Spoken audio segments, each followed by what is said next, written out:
কিছু মানুষের আছে না, ঋণং কৃতং ঘৃতং পিবেত। অবশ্য আমি কিন্তু ঋণ করে ঘি খাইনি, জাস্ট মাইনেটা ঢুকেছে।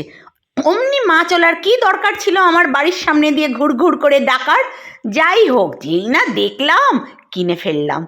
দামটা অবশ্য অনেকটাই বেশি, শুনেছি ওই নোটটা নাকি উঠেই গেছে। যাই হোক, আমি একদম রাই সর্ষে শিলনোড়ায় ভালো করে বেটে লঙ্কা ঢঙ্কা দিয়ে মাছটার মধ্যে নুন হলুদ কাঁচা সর্ষের তেল দিয়ে ভালো করে মেখে নিলাম।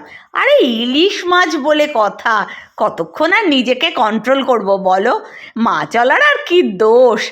যাই হোক, কাঁচা লঙ্কাগুলোকে টিফিন বাটির মধ্যে ভরে একদম প্রেশার কুকারে বসিয়ে দেবো বলে রেডি হচ্ছি। একটু ভাপা করছি, ঝাঁঝটা দরকার না।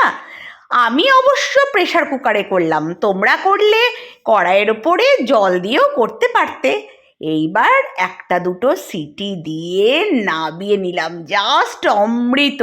গন্ধটা কি! যাই হোক, একটু ঝোলটা বেশি হয়েছে, ঝোল অবশ্য আমি দিইনি, মাছ থেকেই বেরিয়েছে।